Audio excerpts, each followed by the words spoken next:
Right. Hello and welcome to another episode of Alex and an Athlete. Today, we got a double dose of some goodness here. We got Cadence and Cole Ware, a pair of twin fitness models, basketball, track, golf, music. They were on the drum line with me in high school. We go way back. So without further ado, I want to introduce the group formerly known as the Chocolate Drops and now known as Compairable, the Ware Twins. How you doing today? We are good. Great. Thank you for having us. Oh, no, thank you for coming on. Always nice to catch up and just talk. Especially now with everyone locked down and seems like the world is just going away from face-to-face interaction.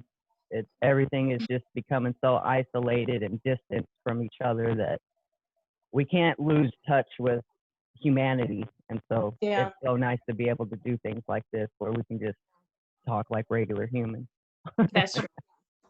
Very true. So how are you doing today? How's everyone?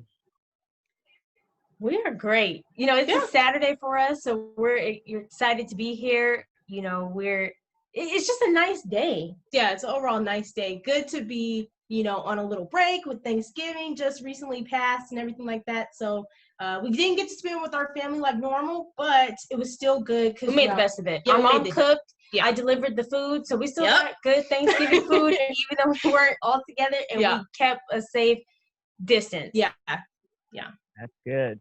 That's good. I mean, yeah, that's what you're supposed to do. You don't want the governor coming and kicking your door down. Right. We want to make sure we can make it to Christmas. Right. And the next holiday and the next year. So hopefully the music wasn't too loud. Right. Some of these things, I'm like, we really can't even listen to music?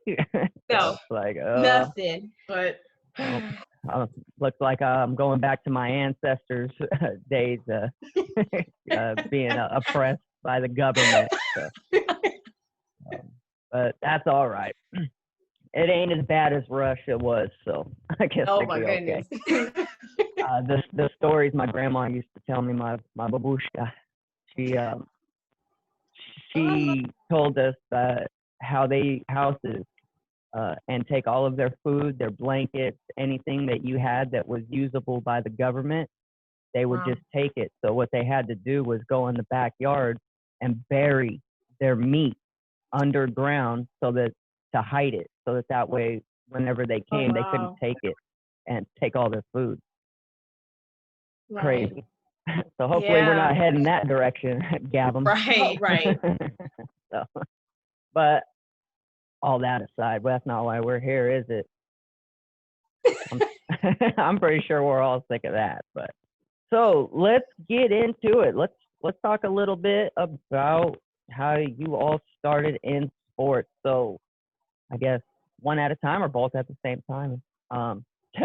Tell us a little bit about your background, what sports you played, and how you enjoyed those.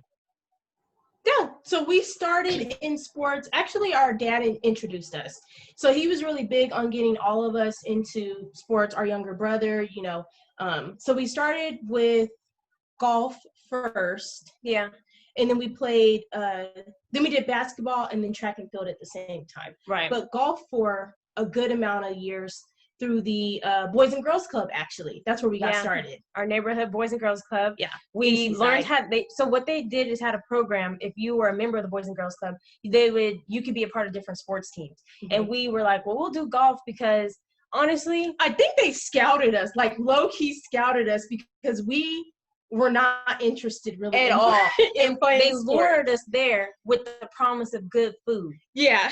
And because they do back in the day it's different now, but back in the day they did really nice fancy lunches. Like it was really, and then I don't know if you're like Bayonet, Black Horse, all those courses out there, like really, and then for a young kid, like fancy food. So we were like, fancy food and celebrities. We're like, we're going. yeah. And then so we would go and they would teach you how to play, and we would get to go on the courses. Yeah. And then when they would have like the PGA tours, you could volunteer. And caddy. And that's where I met a lot of like, we would meet a lot of celebrities. I Bill remember like Murray, Oscar De La Hoya, Emmett Kevin Smith. Kevin Costner. Yeah, so we really went for the perks. We didn't go to really learn the game. Yeah. Even that was kind of a side effect. Yeah, which was weird because we happened to be really good at it, and they ended up sending us to We went to a golf professional camp. Yeah, Yeah. in Tennessee. I forgot about that. Yeah, so they sent us to Tennessee, actually, like paid for it, everything like that. All we had to do was, make sure we got on the plane. Yeah. So we were actually kind of good, and we didn't really even realize it, take it seriously. We really did it for the perks. Like, we get to ride in the van and leave Boys and Girls Club early and go on trips and stuff like that. So that's what we did, and that's how we got introduced to golf. Yeah, golf was our first. We've always been familiar with basketball because and that's another thing too. Clearly, I think we realized the theme is we like getting perks because the reason we did basketball was because we wanted new shoes, like new basketball shoes. Yeah, and every season that we played, our parents would buy us, shoes, new basketball shoes. So that was really like a highlight because we really just wanted the swag, I guess. Yeah, and we did that from middle school. Yeah, middle school, and then we played a year at Seaside High. So we did that from when we were young, like Boys and Girls Club age, all the way up into 1 year at Seaside High. Yeah, and the same is true with track and field as well. Track and field. We started with the local club, Monterey Bay Jaguars. Yeah. So everything we started like when we were younger. Seaside, and then once we were able to get on teams in school, middle school, and like high school and stuff like that, then we jumped on those teams. Yeah. That's awesome. Yeah, lucky parents bought you basketball shoes. I remember I was working at the Lily Mae Cement Roll Shop on Cannery Road since I was 13. I had to buy my own pair of Jordans.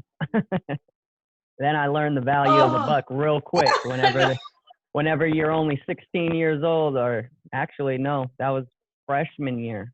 So 14, 15, 14, yeah. 13, and you have to buy $125 pair of dollars shoes. See, and that's what I was like, I can't afford that with no job. That'll teach you the value of a buck real quick. So 100%, 100%. I think really that was one of the reasons why I stopped playing basketball and went to wrestling, was because it was cheaper. That was. Granted, that was like the only thing that you bought, but that was one pricey item. Yeah. Like so. And two, it was because everyone wanted team shoes, and it's you want to look good, you want everyone to fit in and honestly that's a problem, a huge problem. Yeah, because people don't want to practice and they just want to wear J's. Mm-hmm. Me nowadays too.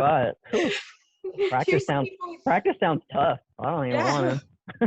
You see people in J's now can't even run across the street. You're like, Oh yeah. So golf starting out, that's awesome. Yeah, especially over there in Monterey you have 3 of the world's best golf courses with Pacific, Pebble Beach and Spyglass. Yeah, we played on all of those courses. Mm-hmm. We would go every week. Yeah. I remember I played Poppy Hills. That was probably the best course I played, and it kicked my ass.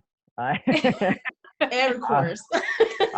I lost a whole box of balls. I was just like, and then you have the wardens on you telling you, hey, you got to keep pace. It's yeah. That was that's. And we're kids. We're trying. Like, they're like, no, you need to learn the game. The way it's played. That's true. Yeah. That's not a place to learn. That's a place to go show your skill. But you get it. But you understand very quickly what you need to do. Right. Yeah, improve on everything. Yeah, and like right now. Yeah. So the only 2 things I was good at was driving and putting. My short game needed so much work, which actually I took a golfing class here with George at Fresno City College before I transferred, and we ended up having a putting competition with the entire class. So we had a big tournament. Won the whole thing. Did you? Yep. Wasn't That's even close. Yeah, because putting is where you can win or lose it. Because I always one or two putt. It almost Ooh, that's never good. seen Yeah, how that's- far it is. yeah, But my first one was always just right at it, and it's just an easy tap in. yeah, that's what you wanna shoot for, right? Yeah. But definitely the mid-range game, off with my iron selection. Sometimes I just hit the ball and it just goes into a warp hole. I don't know where it goes, how it lands. Yeah, you just gotta drop it anywhere. Yeah. Yep. So I got pretty good at taking drops. Yeah. Well, that's awesome. So golf through the Boys and Girls Club. I Mhm. remember playing the Boys and Girls Club in basketball. I was on the City of Seaside basketball team during middle school. So I believe we may have crossed paths there a few times and not even known it. Yeah, Possibly. definitely possible because they had the games on the weekends, on Saturdays. Yeah, I and it believe. was all day. So They would start from the babies and then go all the way up. Yeah. Yeah. So we were there, and then of course with our brother, so we were there all day. That's awesome. Now, which middle school did you guys go to? We went to King Martin Luther King Jr. I don't think it's called that anymore. Is it? Really? I don't know what it's called because before it was Portola, I believe. When our mom went, so our mom went there too. So I think it was Portola. But I think they've changed the name. I think it's or the type of school. I think it's a charter school. Yeah, now. So I don't think it's called Keene anymore. When we went, it was public. It was just a regular old school. Now I think it's a charter school. Mm-hmm. Gotcha. Yeah, interesting how things change in a decade, huh? Yeah. Absolutely. Yeah, it's completely different. Yeah. Yeah, when I went walking around, I was just like, I don't even know this place anymore, right? Like, I get lost. That's how I feel. I used to be able to walk that place at night and just know exactly where I'm at. Don't need no street signs, and then it's completely. I couldn't even remember how to get to Cannery Row at first. I was my goodness. Until I got to the Naval Postgraduate School, I was like, now I know where I'm at. Same here. I'm like, where am I? Yeah. And that is weird because that much hasn't really changed. No, but it's I don't know. When you're away for a little bit and then you come back, it's tough. It's like I don't know what is going on. They got B-dubs now. They got Broadways. They changed that whole little plaza, like downtown or I don't know. So. Oh yeah. I remember. I think I left right after they changed Broadway to Obama Way. Oh, okay. Yeah, so it's different now. They have like quite a few places to eat at that they didn't have when we were growing up. Yeah, now you can gain access to like Fort Ord because they built some road up there that like Obama Way now can go straight up there. So a lot of things are really different. Oh, nice. Yeah. I see, because I went to Fitch. I live right there on basically you went to Fitch? Oh, okay. Yeah. I lived right there in the Bayview Trailer Park, right behind the high school. You were close. Oh man, that's nice. And we always live close to the schools too. Yeah. Yeah, we could walk to I would go and go home for lunch and back. Oh, smart. That's smart. All that nice stuff. So. Yeah. Okay, so golf. You guys met all the celebrities. I remember when I was coaching, I was assistant coach for Seaside High for the wrestling team one year. We took the kids to go work caddies down at the Pro-Am golf tournament. Yeah.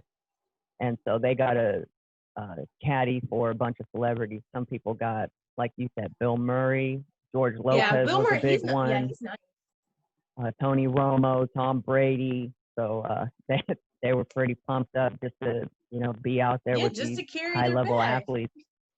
Yeah. And you learn that, hey, just because you're a high-level athlete doesn't mean you're still not a person outside of it. You get to see all sides of the people, not just game day.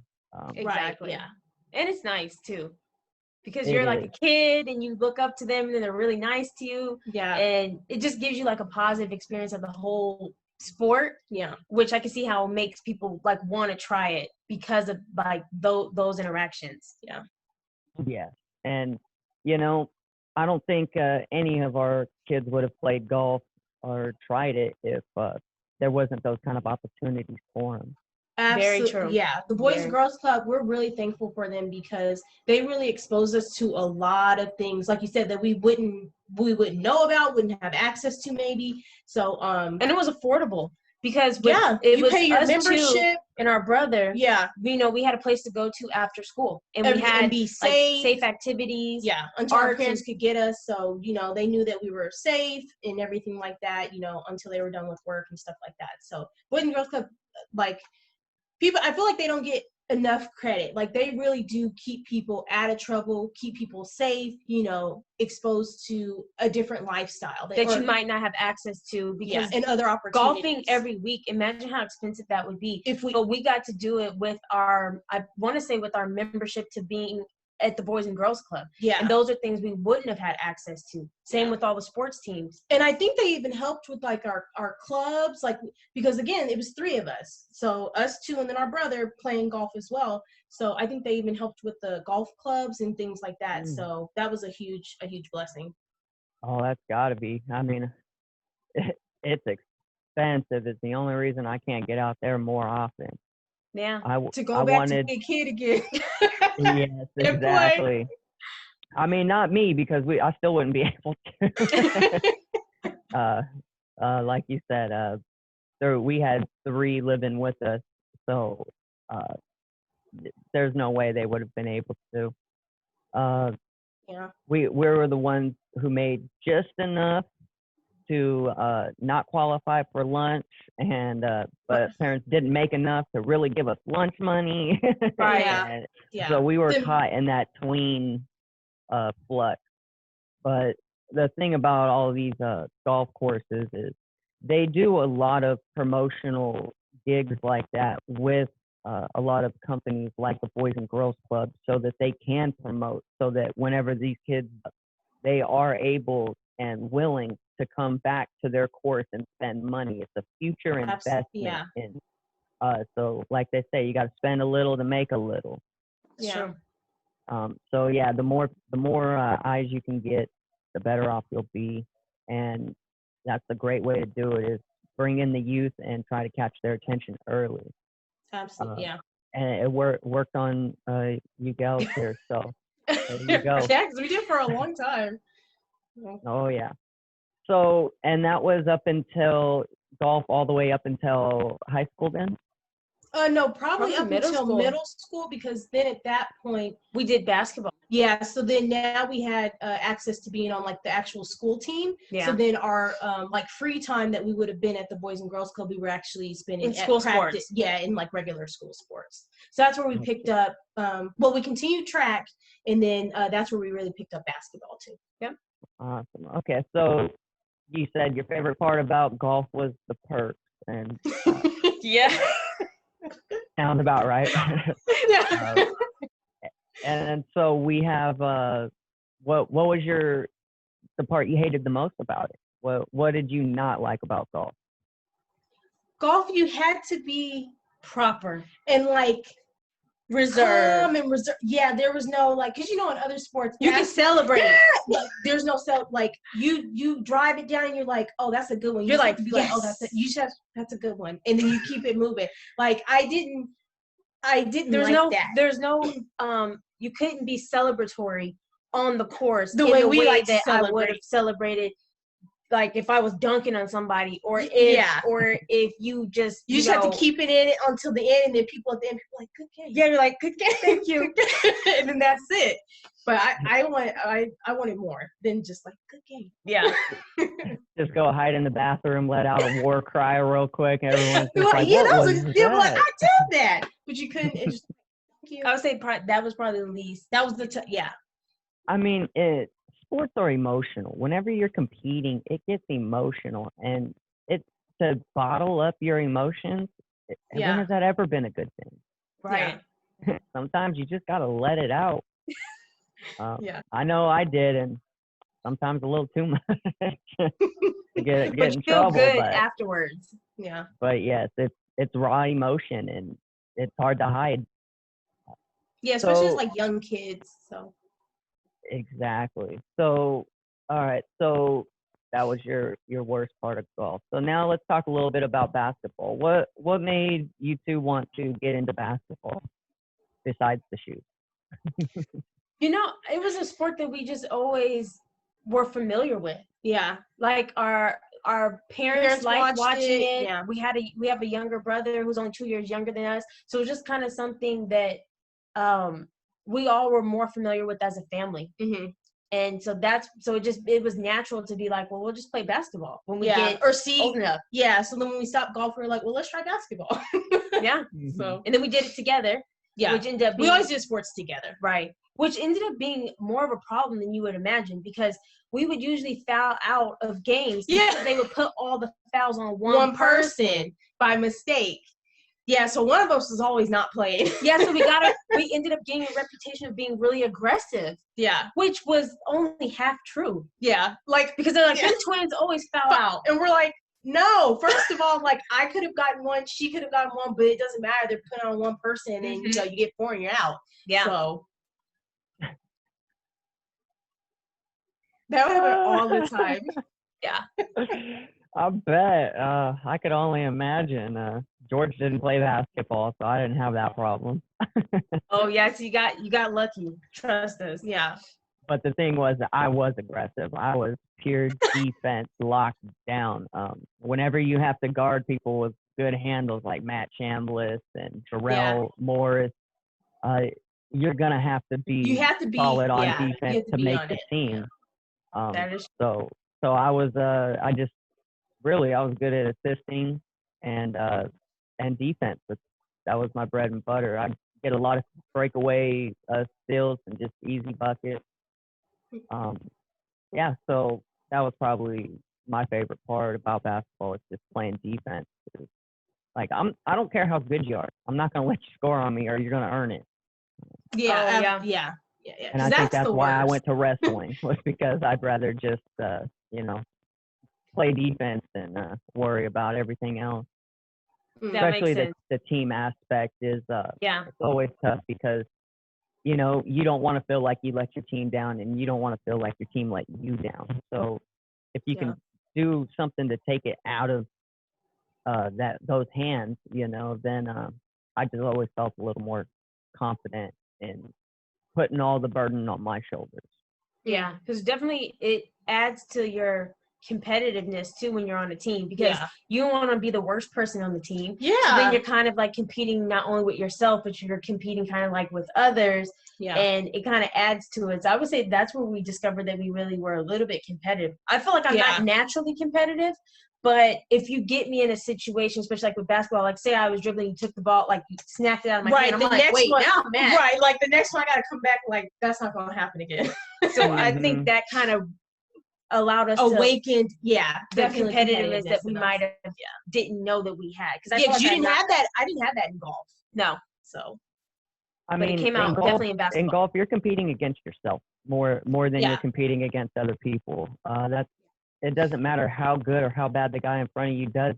If you can't par or get it's a birdie, your score, right? It's your scorecard. What does that say? Mm-hmm. So at the end of the day, you gotta be able to understand that you have to push yourself, and no one else is gonna push you. You gotta be the one to do it. If you let everyone else be your motivation, there's gonna come a point where they're not there. And how are you gonna motivate? The only motivation I ever needed was knowing that I could be better than I was. Yeah, that is true. So basketball, who was the better 3-point shooter? She was 3-point all day. All day. Her sweet spot was right on the corner, like right on the sideline. Yeah. Like and that's a hard shot to make because you don't have the backboard, like nothing, and you could easily like fall out of being on the court and stuff like that. She was good. I'm not sure how, but that was her spot. But I'm not sure how I got good at that spot, to be honest with you. I don't know if that was something. But that's a good spot. Because that's a hard shot. I'm not sure if that's something I practiced more than others, but I knew that I didn't like people's hands in my face. So I was like, well, let's try to shoot whatever shot you can get off before people can touch you. Because whenever people touched us, that was a trigger. Yeah. And then we started being way more aggressive. So we tried to just do like take advantage of free throw shots. Oh, I was the queen of take free advantage throw. of those side shots. So that way, because being small forward, because we're pretty petite anyway, but just imagine we were smaller then. Yeah. And we just had to be, I know I didn't like that. People all sweating all on me and doing Yeah, all that stuff. yeah, people were so like, touchy. I'm like, no. So I'm like, send me to the line. Yeah, I prefer to shoot, or like, even though, we try to go in for a layup and you're not going to make it. Oh, get fouled. Then you shoot a free throw shot. That's where I lived. Send me to the line because I know that's a free shot. Ain't nobody touching me, and I can catch my breath. I was like, that'll work. Yeah. Oh yeah.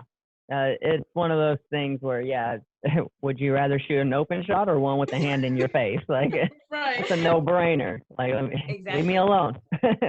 Yeah. Yep. I'm over here in the corner minding my own business. I don't need y'all up in my group. Yeah. So we ended up really liking basketball as a result of, because with being a twin, we're kind of used to, like, you have a built-in team.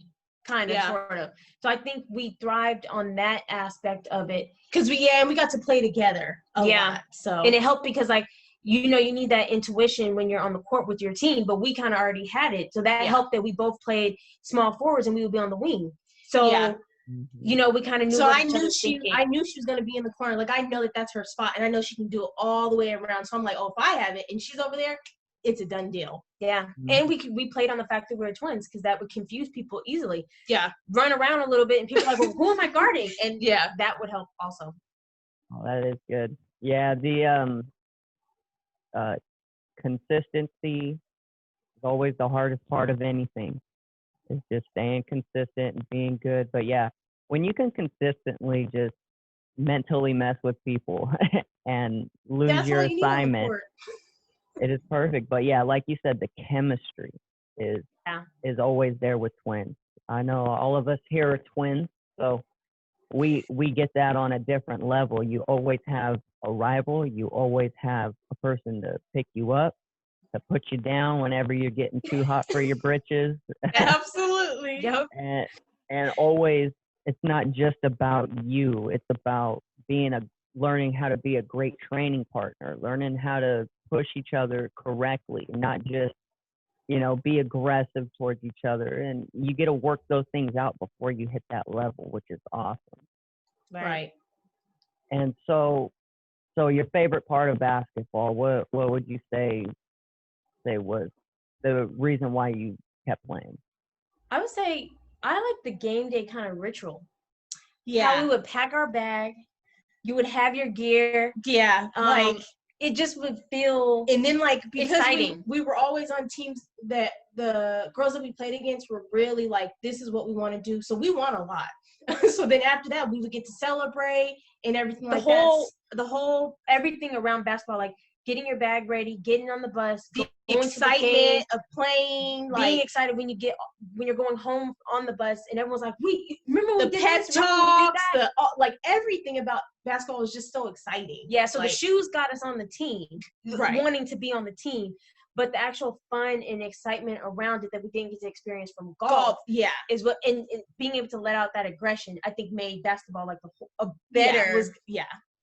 better fit for where we were at that time. Yeah. So I would say everything, the game day ritual. Yeah, everything. Game day ritual, you win, celebrate on the bus, celebrate eating junk food. And even when we lost, that was the drive to really push You'd us. be mad that because we're like, oh, this team did whatever to us. Oh, we got to make sure that we step it up. So everyone was on that same page. Like, oh, we're here to change that. Yeah, because you would feel like that team is trash.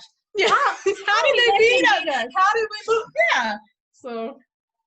Oh yeah, I remember sitting there at wrestling tournaments and then be like, looking at my opponent, I'd be like, oh, this guy doesn't even stand a chance. And he'd go out there and just whoop me. I'm like, what? How did he do that? Like this shame. This guy looks like my little nephew, and he just picked me up. I was like, okay. So I learned how to not underestimate people that way. Yeah, absolutely. Yeah. And it's easy to do that, especially in combat, martial art kind of sports where it's just you have to have the ego. That's why I can't do it no more. I lost the ego. I don't need to be the toughest SOB in the world anymore. Huh? That little man syndrome wore off, I guess. Put on a couple pounds and it all changed. Right, like we're good. I think I was just hungry. So after basketball, you quit playing in by your sophomore year, and at that point, was it just focusing on music and school?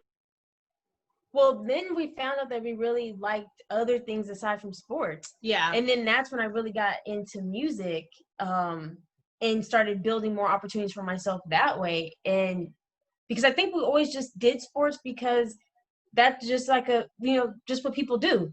And then especially since we did it at such a very young age, and then we like did it all the way up into teenage years and stuff like that. So you kind of get used to this. That's what I do. This is what you're known for, kind of thing. So then we just always did it until we got into the arts. Music and arts. Yeah. And then we did the arts like our whole time in high school, and we only did we ended up doing track and field. In high school, 1 year also. 1 year because I don't know if you remember Coach Q. Mm-hmm. He knew our mother growing up, and he was like, she was really good at track. You guys should at least give it a try. We're like, Coach Q, get out of our face. Because we had done, like I said, Monterey Bay Jaguars when we were younger, all the way up, but there hadn't been. But that was a really competitive team. Right. Monterey Bay Jaguars was really competitive. So I think that after we had that, competing at that level, we're like, well, we're fine with just doing like something that's not as high in demand or that competitive level. So then when it came time to do track in high school, after Coach Q bugged us he literally bugged us every day. And we were like, we had no intention of, we had done the golf thing. Now we were just focusing on basketball, and then we were track. She was doing her art and enjoying it, and I was doing my music and really enjoying it. So I was like, no intentions of playing like running track at all. And then he convinced us to be on the track team. I don't even know why. Every day he would come to us at lunch. Mm-hmm. You guys want to try out? You guys going to try out? No. We kept saying that, I don't know what changed our minds. I don't know. I think we said, fine, we'll just do it 1 year, and then will you stop asking us? And he was like, yeah. And we did it 1 year, and we gave it our best effort. Yeah. I remember I did hurdles. No. And ended up really being pretty good at it. She was great at hurdles. It was really she be hyping me up. You see, I'm sure you can tell. No, but I'm not gonna say if it ain't true. She was really good. She was good at that and high jump. I did high jump and I did triple jump. But she ended up being really good at relay. So I was good at relay, and I did triple jump and long jump.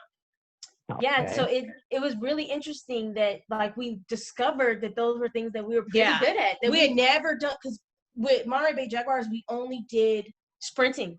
Yeah. We never did any like field events. Yeah. And then the reason I ended up doing so many field events was that I told Coach Q, what's the least amount of running? I'll be on your track and I team. did the same, and then I said, wherever you can put me in that, I will stay. I said, what's the least not running? Let's look at the field events. So then he was like, but you're doing good in relay, so I really need you to at least be on one relay team. And I was like, so I was on the 4x4. And he said to me that I said, well, I don't want to do no running. And then he was like, we can do the field events. And then he was like, but we're shorter. So, we're short. Yeah. When it comes to hurdles, that's usually something that taller people Mm-hmm. do. Yeah. But he was like, well, if you are willing to learn how to do it, and it took me a while to actually get over the fear. Yeah, that is the fear of thinking that you're gonna like fall, hurt yourself, and that. Same thing when I did high jump, because you have to like tuck your body. She doesn't know this. I was scared for her every time she pretended, because I don't know if you know this. You only have like a small window to run and then you literally have to lift your whole body into get over. And I'm like, there's no that exactly. And I'm like, because I know, I'm like, there ain't no way we can do that. And I don't even know how I ended up. She was really and the key is like, you want to make sure you like kind of graze the bar so that you can get. She was really good at that. And we only did it 1 year. In 1 year, we got so many medals. It was really fun. We went to like state competition. Like we made it. So people were. We made it way further than I thought we would. Yeah. So people were mad when we didn't come back the next year. Yeah. So maybe we did that our junior year. Yeah. I don't. I think that was our junior year, because I was or something like that, because it wasn't our senior year for sure. No, because they did ask us to do it another year, and we said no. And they were like, for a while, I was like, first of all, y'all got practice for a little bit too long after school, and you're more hungry. I felt like we were hungry, devouring all the time. food. All the time. And I was like, no. But it was really actually fun. We were that was a great We were in great experience. shape. I learned a lot about myself that like I really can do things that I don't think I could, because I never would have thought I could do that. And it all came from wanting to be lazy. I don't want to run. What can I do?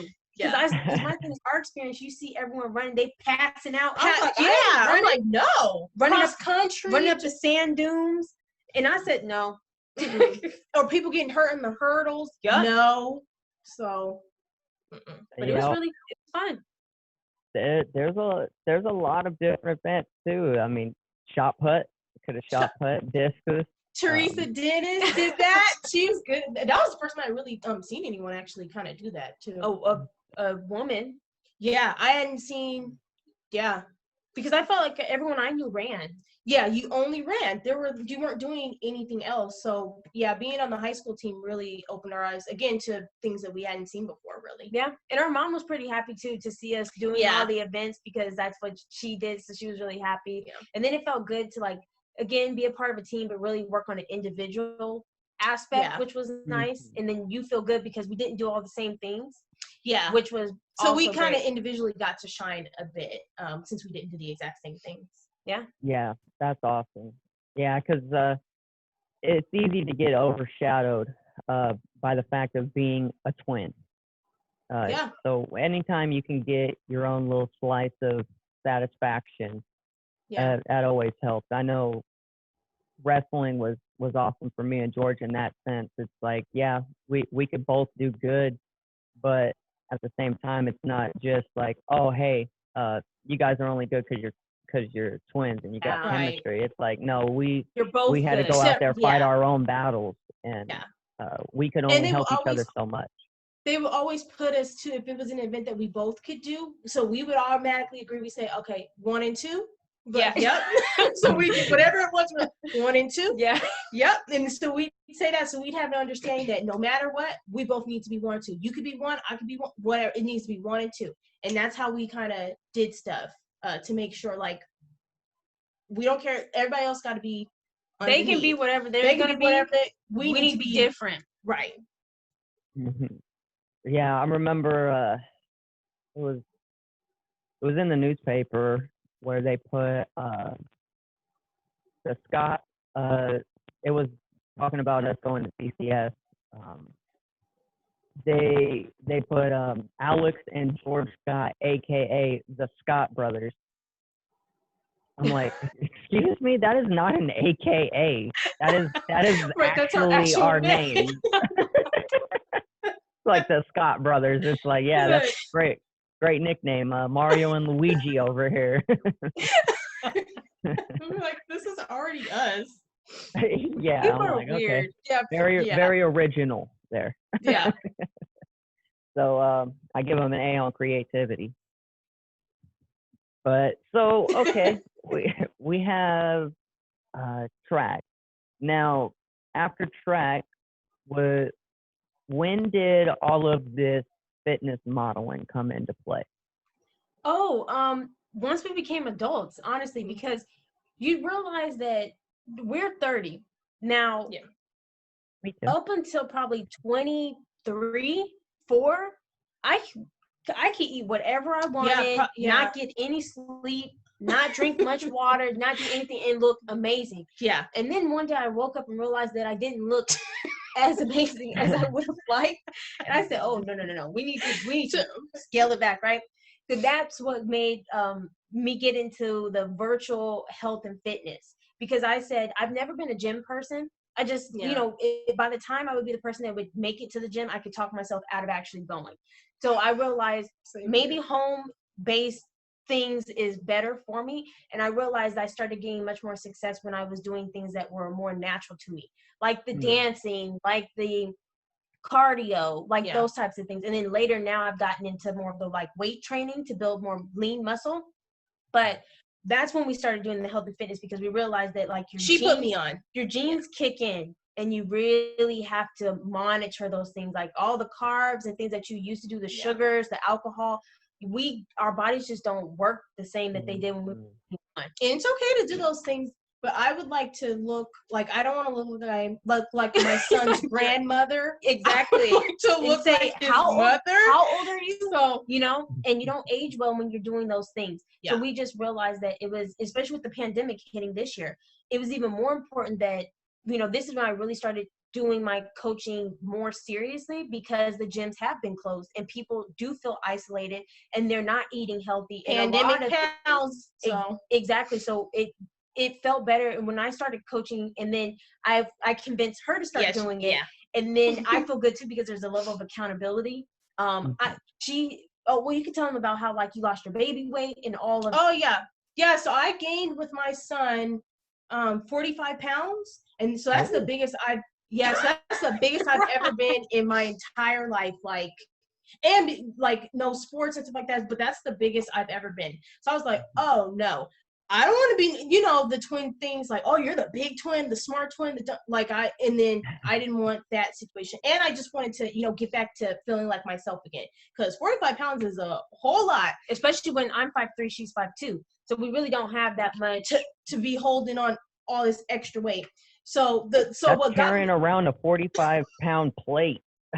Exactly. And imagine, it was really primarily just in my stomach. Like, so that's a lot. So then that was kind of what, like, kick-started everything, because I was like, oh, can you help me lose the baby weight? And we started getting serious. Like, we would check in with each other, do the Zoom calls.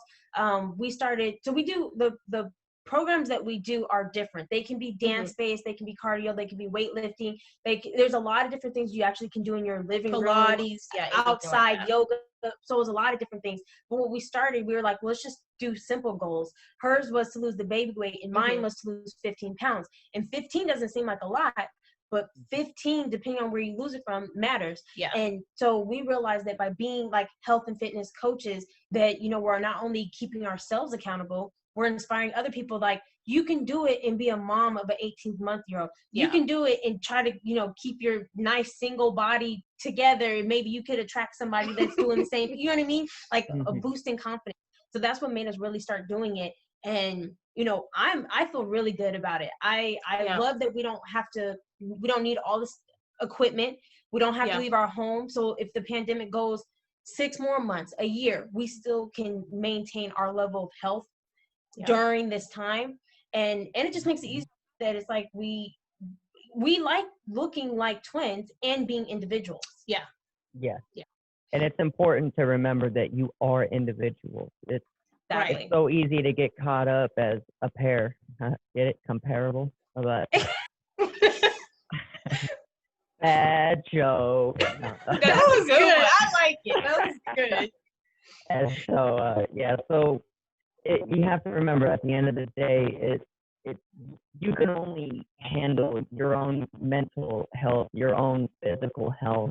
And even though we're the same, being twins, we're completely different. Yeah. Taste in food, taste in music, taste in anything. It varies from individual to individual. It's just subjective. So you got to be able to realize that, hey, we have a lot in common, but we also have our unique factors. So mine, it was a little easier to tell me and George apart, because I was always super small. I wrestled at 112 pounds, and then whenever I got out of high school and I was competing in martial arts, I went up to 125 pounds. Wow. And so I stayed there, but I would weigh anywhere from 120 to 125 until this year. I finally got up to about 150. A decade later, I haven't cut weight in 7 years, but I finally am able to hold weight on me, and my body just feels better. It feels more natural, and me and George look more alike now. Yeah. So there you go. Have you done anything like differently, or?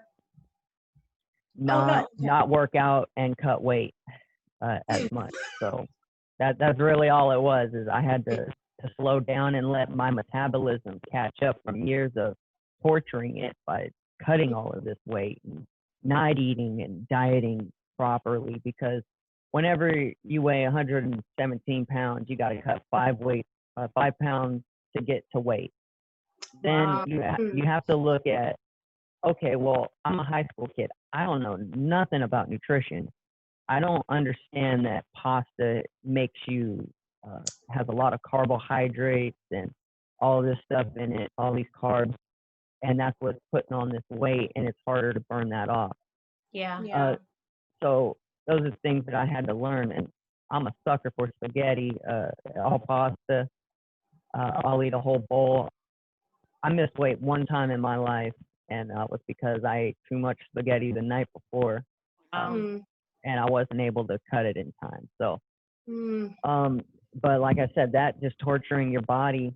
That's why me and George always looked so different. George was always thicker than I was, and that was because he wasn't cutting it hard. And also, he was doing wrestling and weightlifting a year before I did, because I played basketball my freshman year. Right. Yeah. Yeah. So once I started wrestling, then the gap kind of closed. But once you got a year head start on something, it's different, right? Yeah. And that's what essentially I've had a head start on her, which is why. But it's been helpful because then the person who's been doing it longer can give like the other person the cheat code. Yeah. When I'm like, what should I be doing quicker. now? Exactly. Yeah. Exactly. And that's good, because everyone needs someone to show them the ropes, and why not be someone you trust more than anybody else? Very true. Because I wouldn't tell her anything I haven't tried or that I know, and it's helpful, I'm sure, with you and George as well, because when your bodies are similar, you pretty much know that the advice that he's giving you or what you're giving him will more than likely work. Yeah. Exactly. So then the fitness modeling, tell me a little bit about that. How was that? What did you do? Did you was it just photo shoots on the beach? Was it down at football games, pads on? What was that experience like for you? Well, mainly it's like people just like the way twins look. Yeah, that's honestly where it first started. I think they just get intrigued that we look similar. And then if our bodies look similar too, then that's kind of how we've gotten to do as many, photo shoots and things that we've done. Because people like our complexion, people like the way we look. Yeah. And all these things, getting rest, drinking water, exercise. Right. And your jeans don't hurt either. But those are things that have helped people want to take photographs of us. And with us consistently working out, we're at least able to maintain our body weight, especially during a pandemic. So when people do call us for opportunities, we're not scrambling, which is nice, because once you get to a certain age, you can't scramble anymore. Yeah. Like I remember I could work out for 2 weeks straight and look like, ooh. So now I need like 2 months. Yeah, 3 months. So it's different, but that's how we've been able to get opportunities. I think it's because we are twins. Yeah. And hey, there's nothing wrong with using the things that you have. Yeah. So that's something that you can control to begin with. So why even worry about it? So we just make the best of it and try to do as many opportunities as we can together to just kind of shine the light on the fact that we are twins and we do have a lot of similarities, but there are lots of other things that make us different and unique. Right. Yeah. Mm-hmm. That's the thing too, is once you start something, usually your twin starts to develop and starts seeing what you see in it, and then all of a sudden now you got a collaboration, now you got a teammate, now you got a partner, and you got someone to push you on those hard days, on those days where you don't feel like getting up and you don't feel like going to the gym, you don't feel like doing sit-ups, you just want to lay here with a bowl of ice cream on the couch watching cartoons. And then all of a sudden you get the phone call, you're like, hello. Put it down. It's like, okay, let me get my shoes. I'll put this ice cream back. That's exactly how it works.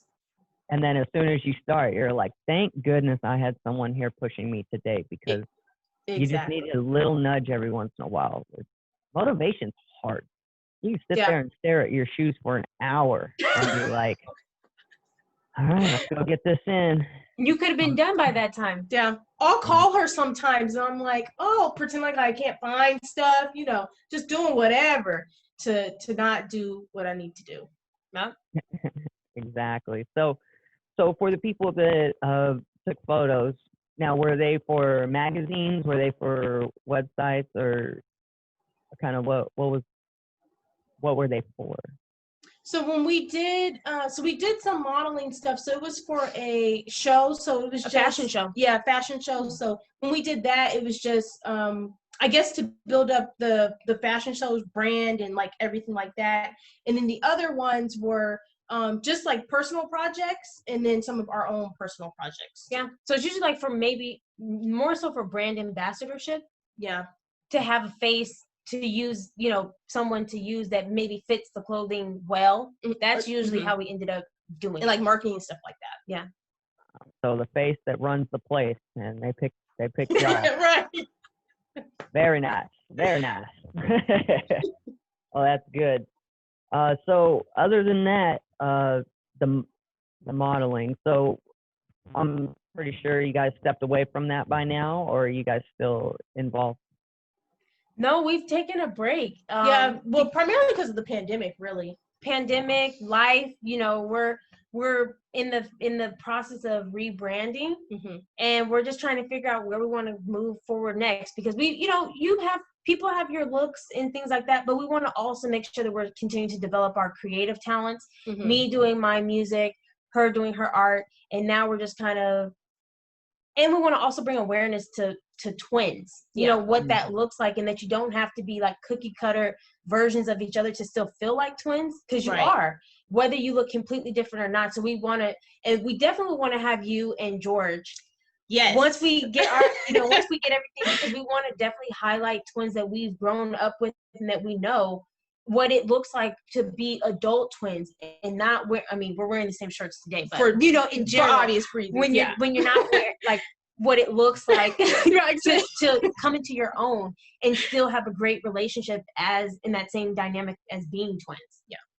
That's why I turned myself into a coloring book. It's like, which one are you? Roll up your sleeves. Right. Yeah. Right. But that's awesome. Yeah, because me and George, we, like you said, we look similar, but we don't look identical. But then some people say we look identical still. Are you guys identical? Odd. Yeah, we're identical. Oh, you guys are identical. 6 minutes apart. Oh, wow. What about you gals? Is that how many minutes apart? Are you kidding me? So I made my mom suffer. 5 extra, yeah. Yeah. That's crazy. We're identical also. Yeah. I always wanted to have the twins, see the twins who were born different sides of midnight. So like 11:50, 58, and then 12:04. Yeah. And so that way they have different birthdays. I always thought that'd be neat, or like on a leap year. So you got one twin 4 years older than the other. That'd be insane. Which is crazy. Leap year throws me off because I'm like, oh man, this person's only like 6 right now, but they're 30. They're my age. So that's good. So now that I know the pandemic has everything spun. I mean, you can't get MMA fights, you can't get live events, you can't get our college Fresno State versus San Jose football game just got canceled last week due to more COVID. It's only gonna be worse now. The beat I played at the beginning? Jesse Sapawaga is the one who made that. Went to school with us. That's cool. Very nice. That's cool. He went and got his degree in digital art, I want to say. Probably like sound producing or something like that. Like kind of like graphic design and all that, which is awesome. So he's also a singer. He's in a reggae band, yeah. Wow. That's cool. So it was nice of him to let me have that and use it. He's also one of my co-hosts on the other ones we do. Wow. Oh, very cool. That him and if you remember Trudecy Thompson. Yeah. True. Yeah. Mm-hmm.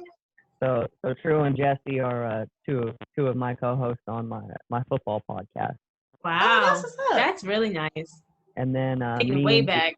Then me and George, we use all of our years in MMA. Me getting to a professional fighter. George was a cut man, a coach, and he also cornered fighters during their fights. So he'd go to the events and be in their corner. So we use that, and we do our analysis breakdowns. Since I was a kid, I always loved the WWE. So I do one on that, of course. I think that's what got me into martial arts and wrestling to begin with. That makes sense. Growing up with my dad giving us choke slams on the couch and he doing the Undertaker stuff, rolling his eyes back. It's just entertaining and fun. The egos. Again, it always comes down to egos. And that's the thing about twins that fascinate me is similar but completely different egos. Yeah. You look at me and George, one's more humble than the other.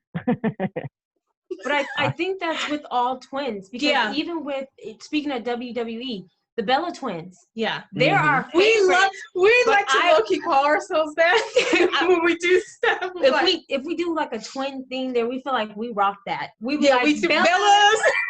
Yeah. Me and George even go like, oh, Bella swap to switch out. So that's so been a thing. Yeah, that's funny. Yeah, But how perfect is that to use the twins that way, as the way you would expect? Because what do we always ask? Oh, do you guys ever switch classes and the teachers don't know? Yeah. Or if I punch you in the arm, does she feel it? Or the list goes on and on. Mm-hmm. All the funny ones. And the funniest part is they're dead serious asking these questions. Yeah, that's the sad part. I mean, just think it through. Yeah. Think about it. If I punch you in the arm, does your dad feel it? Or anybody else? Like, no, your whole family tree just was like, ow, my wrist hurt right now. So that's always interesting. Well, now that you are in the pandemic and rebranding, what kind of direction are you looking to take this? Is it going more towards your music or art, or is it going just more towards keeping the YouTube channel and the content coming? Well, it's going towards all. All the above. We have a new YouTube channel that we're curating. It's called So Basically. Mm-hmm. And what we cover there is relationships, ambition, and artistry. Mm-hmm. And that will cover our music and our art. It will cover our dynamic as being twins, as well as developing relationships, because she's been in a long-term relationship and I'm single. So that dynamic and our dynamic as twins.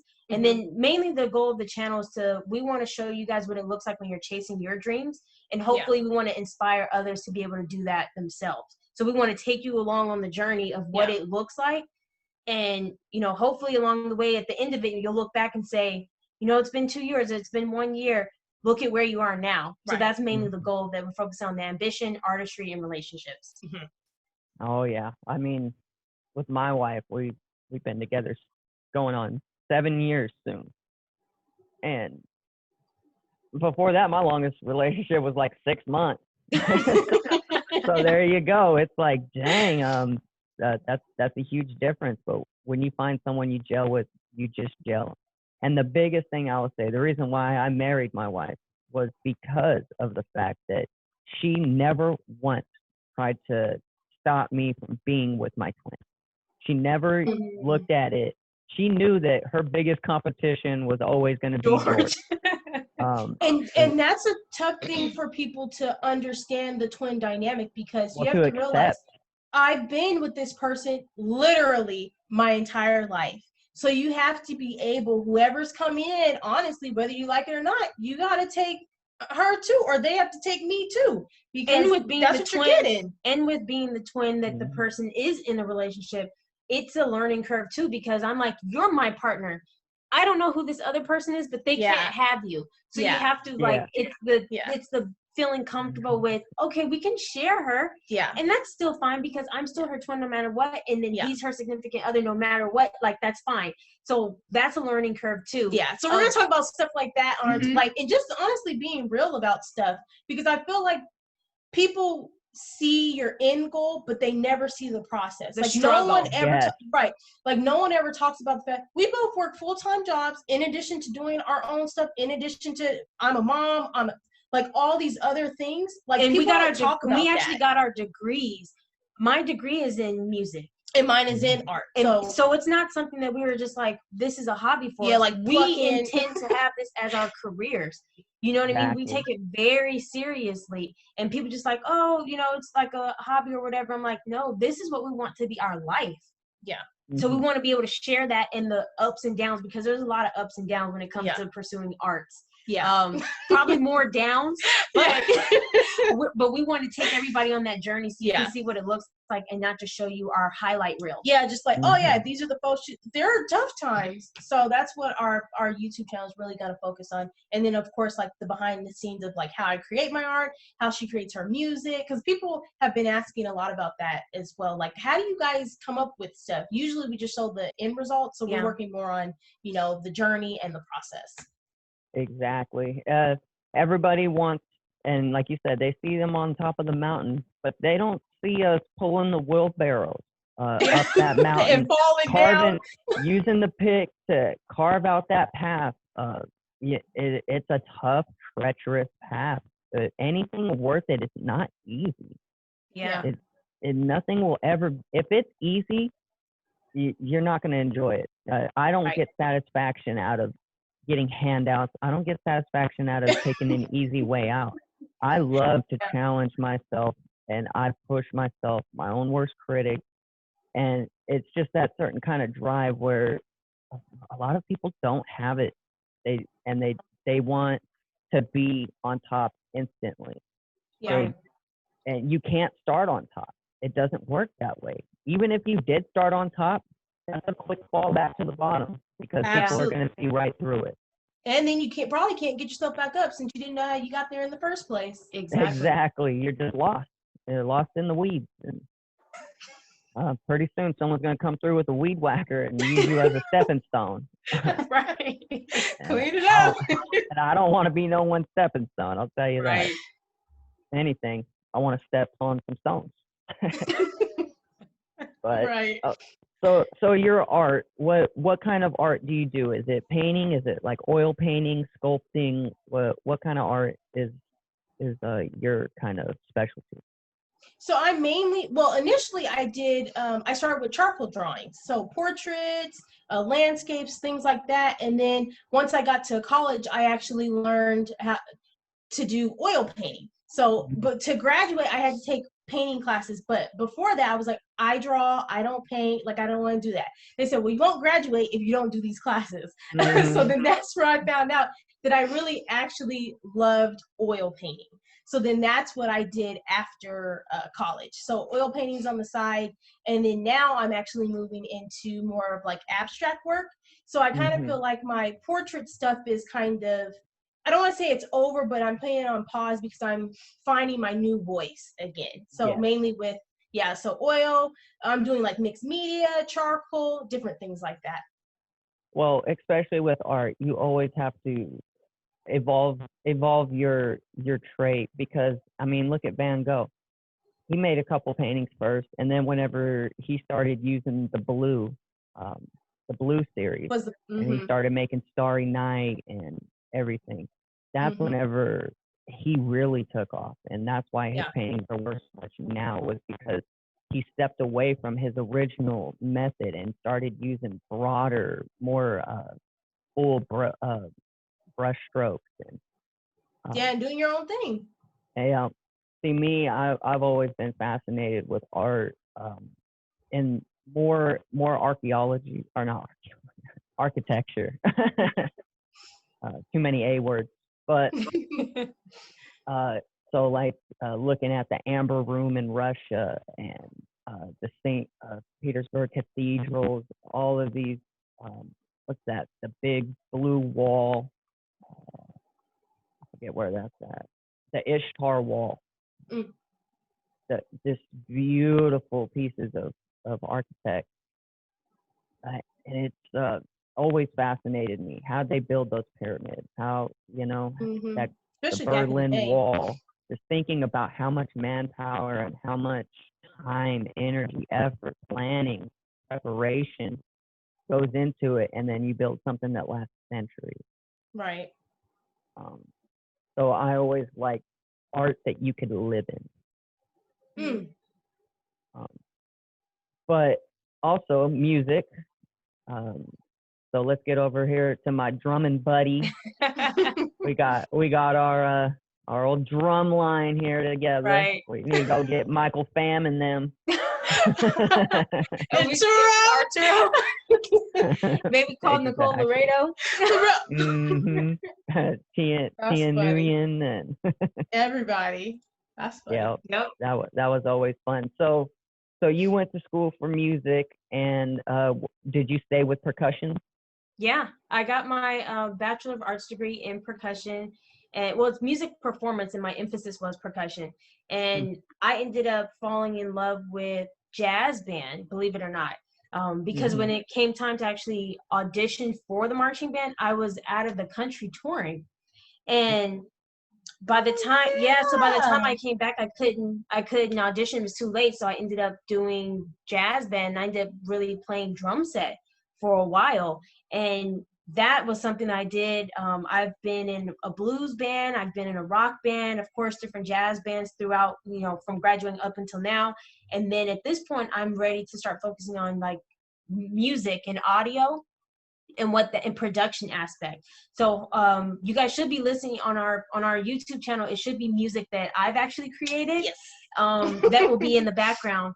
And that's kind of the lane that I'm in right now, because just with the pandemic, I'm not able to do any live performances or anything like that, because we were previously hosting painting parties together. Yeah. So I would be doing the music and she would be doing the art instruction. Yeah. That's a collaboration that we did together. But since we're not able to do those things now, we're switching gears to things that are a bit more virtual. And so I've gotten more into the element of music production.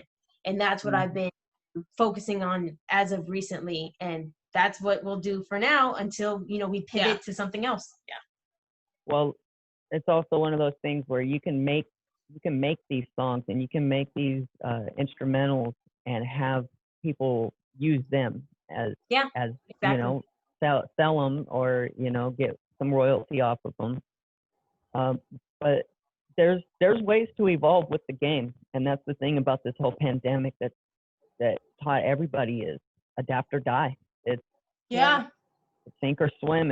And it's hard because you want to be able to take care of everybody. You want everybody to have a fair shake, but it's just not possible. At a certain point, we have to get back to us. And living in fear isn't helping anybody. Yeah. So was it just drums you played, or how many instruments have you played in your entire life? Well, drums is my that primary. You learned. I had to learn keyboard, of course, to get through school, but I was never really good at keyboard. I learned I learned vibraphone, which is another melodic instrument. Like marimba, timpani. She absorbed me. So I learned all of those in order to graduate, of course. But the drums, that's my bread and butter. Timpani was always my favorite percussion. Timpani was so hard for me. I'll say timpani was hard. But I like using the foot paddle and bong, bong, bong, bong. My favorite was chimes. When I got chimes during the holiday chimes, when we always did the holiday concerts. Or I liked when you had the when we would always play sleigh bells or sleigh ride. I like that. And the whip crack. Yeah. Yep.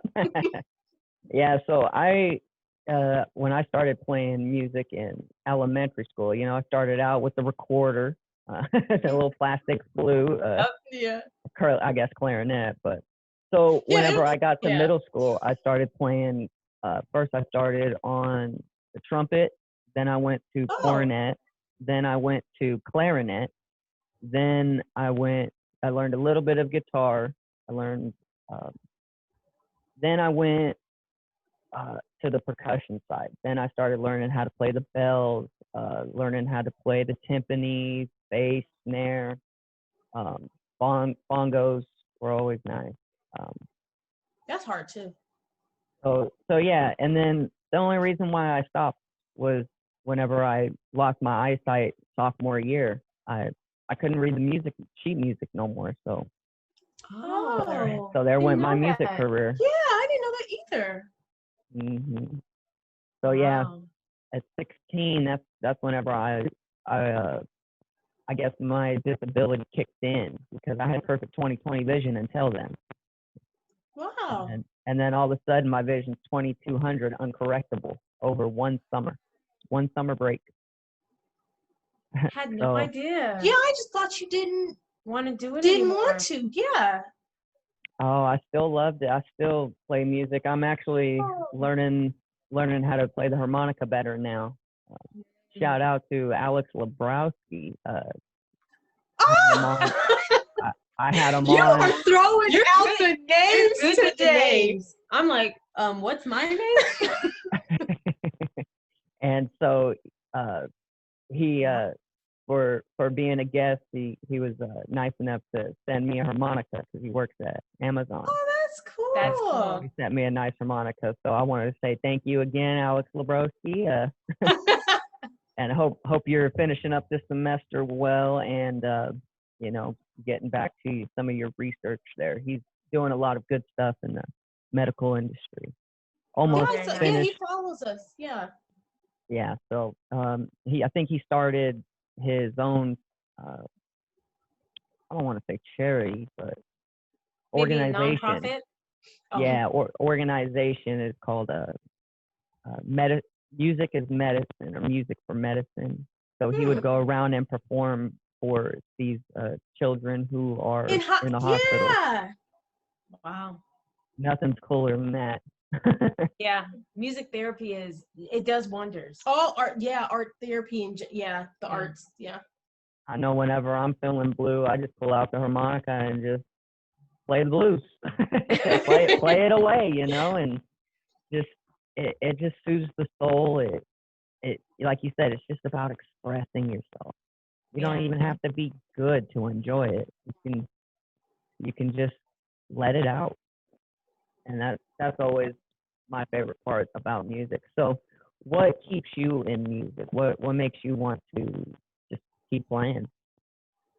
I would say the fact that you can't ever master everything, and that you can always learn something new. So no matter how good you get, there's always something new to learn. Always a student. Yeah. Mhm. And that's the thing, is as soon as you think you know it all, you already lost. I remember when I thought I knew it all, and every day I learned so much more, and I know less and less and less. But like they say, one answer equals 50 more questions. Yeah. Mm-hmm. And then you do that 50 times, and now you got a mess. And I wonder why I can't sleep. I mean, all the injuries and all these pondering questions. It's tough. So other than that, you're back to your art. What was the last project you worked on? Oh, actually, literally, I did a commission piece maybe 2 or 3 weeks ago, and then I'm working on some of my personal stuff. So I have some stuff that I have in the works as far as like prints coming up and things like that. So I have not released that stuff yet. So I'm just honestly working on like not a collection, but just like little pieces here and there that I'm getting together before I release everything. Because I just want to make sure, I'm really like picky with that. I really want to make sure the stuff is right before so the pieces are done, but I just haven't. And I push her to get it out there because because if it was up to me, I'd probably just keep it. She would just make stuff and never sell anything or never gift. Yeah, because that's and I've really had to work with that over the years, because I know the first couple of times I saw pieces, like literally I cried. I was like, no, these are And my the only babies. time she really feels okay with it is if it's a commission piece. Yeah, because she knows it's going to someone else. Commission is different for me, because I already have in my mindset, like, this is for someone else. Do not get it. Like, I don't want to say don't get attached, but like, this is not your baby. This is for someone else. You're babysitting. Like, you're just watching. It's going back home. But when it's my own pieces, I'm still, and this is something I'm still working on, like being able to release them into the world. She's an art hoarder. Art hoarder, that's a good word for it. Yeah, and so it's tough to put yourself out there, and whenever you put your art out there, that's a part of your heart that you're sending out into the world. Yeah, and I'm like, it's received well. Yeah, I'll be like, bye. Yeah, so it was nice knowing your portrait. right, just go. Yeah. But yeah, so that's good. So a commission piece, that's awesome. I might have to have you make a little portrait one for me and my wife that I can give her. Oh, nice. So, yeah, let me know. So we'll get sure. into that. I got to figure out what she wants, so good luck. Trying to ask her what she wants for dinner every night is probably, it's like pulling teeth. I could only pick what we're having so many times before I'm like, all right, have a little on stomach real quick and tell me what you want. But I guess that's just people. I'm the guy who will eat anything for the most part. So I'm just. I think that's as long as it's good. Yeah. So that's awesome. You ladies are doing some very nice things in the world. Sending out not only great content, great things, but great vibes. People are able to live through your expression, through your music, through your art, through all of your talents, whether that's watching you play sports, whether that's, just looking at your art on a piece of wall, if it's hearing your music in the background of a video and it just catches your ear. Tunes get stuck in your head. Portraits, like the Mona Lisa. You see a portrait that you like, you're never going to forget it. Starry Night's probably one of my favorite paintings. That one and the Scream by Edward Munch. Okay. I just really like the loudness of that with the hot colors, everything. So, see, I always liked art. I was just never good at drawing. Like I was. My hands, my art form is in my body. It's not in, it's not in my strokes, whatever that is. I don't know what that is. Right. My cat, no, I don't know. So it's just, I was always good at expressing myself through my body, and that's why I became a martial artist. Because it is an art form. Yeah, people don't like to look at sports and things like that in that manner, but that's definitely like, one, that's a huge sacrifice, and two, being able to perform at like, a high level every single time. Exactly. Yeah. So for sure. The expectations always, there's always high expectations on people, and a lot of people can't handle them. That as soon as a little bit of pressure or a little bit of eyes are on them, they fold, and that's tough, because they could be the most talented person, but stage fright's real. Gotta show and be able to show up. Yeah. And it's hard to channel all of that into something positive. I was very good at channeling my flight or flight to fight. I've always been bad at flight. I've never even been on a plane. So, so yeah, I think that's why my fighting inside a cage was awesome for me, because it was like, well, I can express myself. It's a safe environment. These are sanctions, but I also get to push myself to the limit, and also try to push my opponent past their limit. I wanted to break people. I wanted them to be the one sitting there saying, I don't ever want to fight this guy again. I didn't know that there was people like this. I want them to contemplate why they're doing it, because through those kind of trials, that will only make that person that much better. It'll make them know, hey, this is what I want. This is what I need to do. This is how I need to do it. Or it's going to be like, well, this is not what I signed up for. Yeah, I'm out. So either way, it's you're going to learn. And you can only do that by putting yourself through these kind of challenges. Say something like putting your art out, release it. Yeah.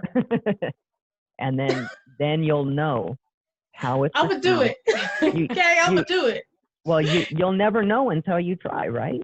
It's always a no until you ask. So if you put it out there, people are going to give you feedback. They're going to tell you how they really feel, because they're objective. They don't know you personally. They don't know anything about you except for what they're looking at. And so if they can feel the message that you were trying to portray, it's not going to matter.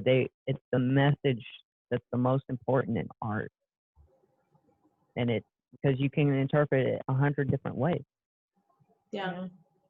And I just really like how much art is different from artist to artist, from person to person. Everything is unique. Yeah.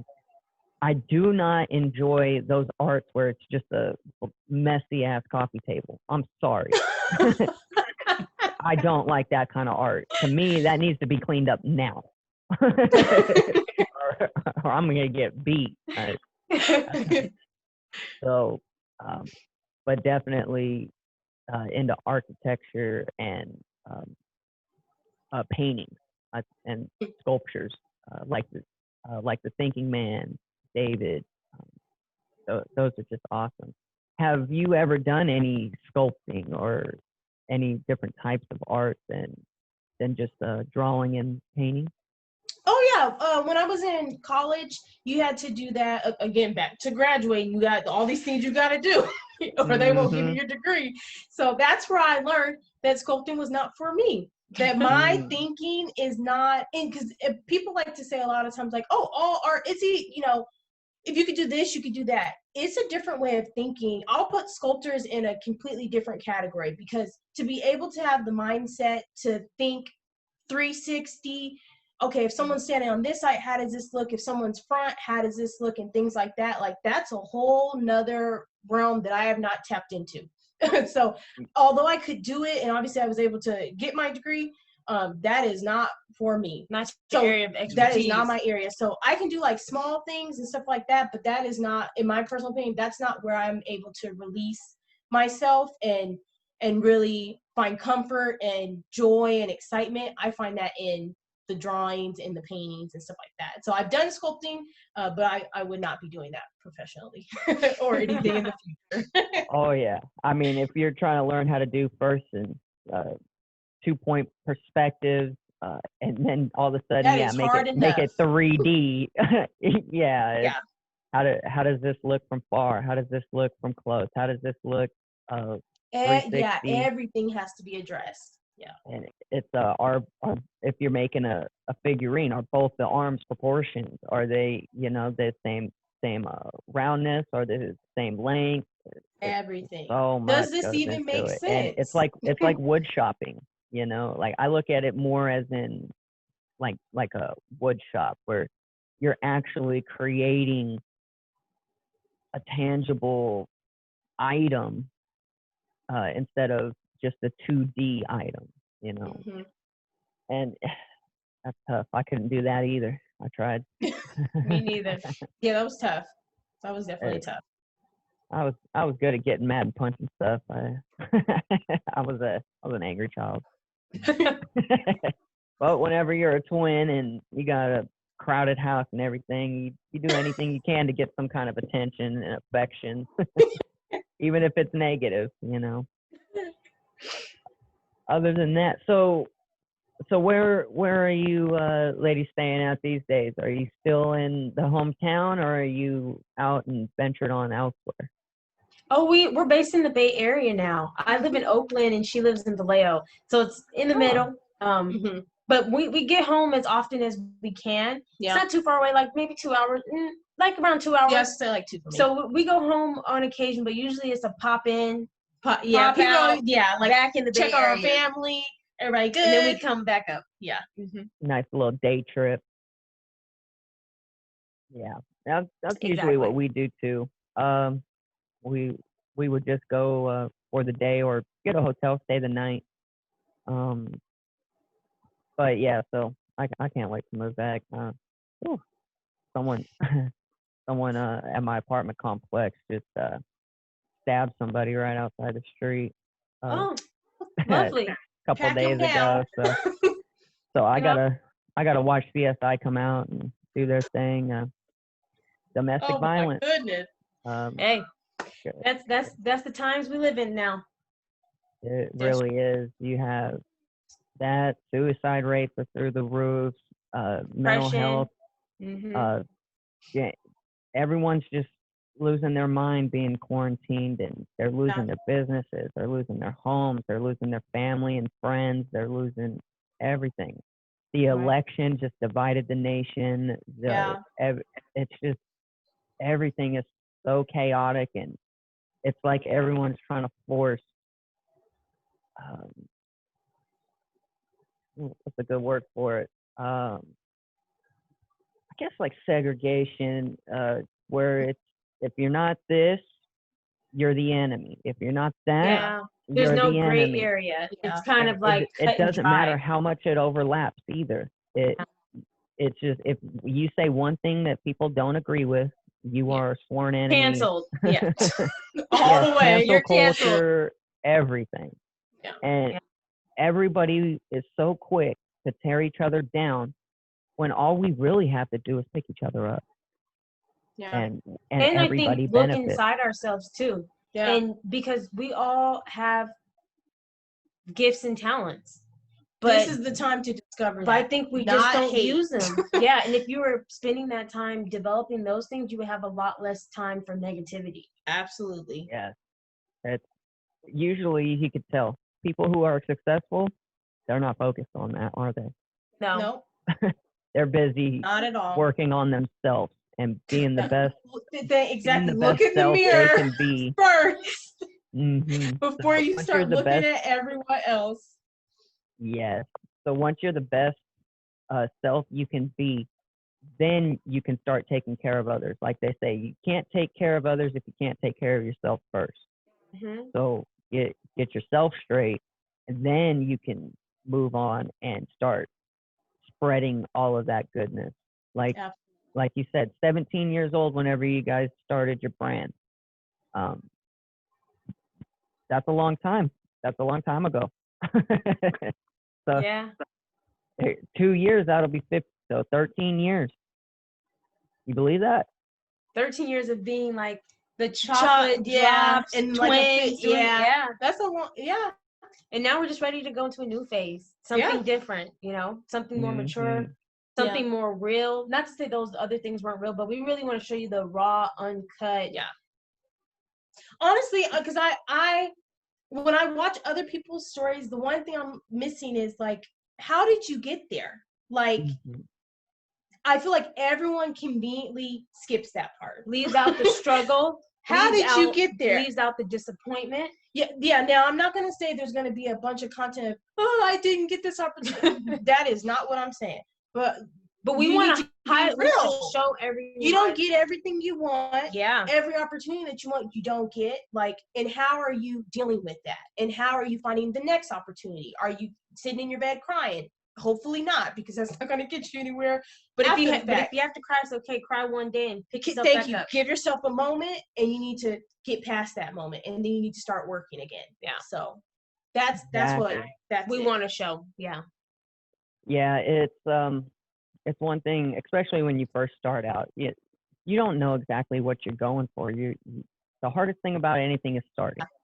But once you start and you get momentum and you start rolling, then you learn and you can pick and choose what you want to keep, what didn't work. You can cut that out, and then before you know it, you have a nice steak with no fat on it. There you go. And trim the fat. That's right. And it's just one of those things where it's like when I first started this, the beginning of the semester, I've only been doing this 3 going on 4 months now. Oh, So, wow. So it You took got a lot people. Yeah. So kudos to you. Right. You got guests. and that's the thing is I realized I'm a sports guy. That's what I did my entire life. Went all the way to the highest level. But whenever I couldn't get medically cleared no more, and they told me I was not allowed to compete, so then I had to find something new in life. That was my mental health struggle that I had to deal with. Is Sure. I reached my goal, and the second I reached it, it was immediately stripped from me. But I already knew in the back of my head, like, I shouldn't be doing it because of my eyes. The doctor said with my condition, there was a real fear that I could lose my eyesight completely if I kept going. So I had to look, like, do I want to fight for 10 years and be completely blind? Or do I just want to be half blind and live the rest of my life? And then they also said, we're taking the choice out your hands, by the way. Well, they said, I'm not signing off on this. I'm out. It's been real. And I appreciate that doctor who gave it to me straight, instead of letting me jeopardize myself and my future. Yeah. Because you'll do some things for your passion. Yeah. Oh, yeah. I've done plenty of things, like ride in a truck, in the back, a 2-seater truck. You know how they have those little tiny back seats? Me and George are in those tiny back seats. Not my George. coach and his wife, yep, all stuck back there. At the same time, I'm cutting weight for 7.5-hour drive up to Humboldt. That was rough. I went to Utah my last fight, and same deal. It's just the travel. I don't like traveling that much. I like seeing the sights, but I don't like going to the sites. Yeah, I'm gonna just get a teleportation device, and then that's what we'll do. Yes, I'll go in on that with you. We'll get a little timeshare. So your son, how old is your son? He's 18 months now. 18. Oh, adorable. Adorable. That's a good age. As soon as they get past 2, I think you'll be a little more in the clear, right? Yeah. Who knows? So hopefully he doesn't go through that. But he's very, like I said, he's adventurous. He's fearless. Everything that gives a parent a heart attack, he is doing to us right now. So yeah, but he's a joy. I love him to death. Like, it's so nice to see like a little piece of you, like looking and at a little piece of me. Shoot, a lot more piece of her than me, to be honest. I call him my nephew's son. And I told her she needs to pay for her nephew's son. And then I refused. What is this, Alabama or what? brother, uncle, and like he has so many, I feel like, traits like her, like looking like her, like even like attitude like her and stuff like that. So I'm like, this is her son that I just delivered. Tell him that ain't attitude, that's swag.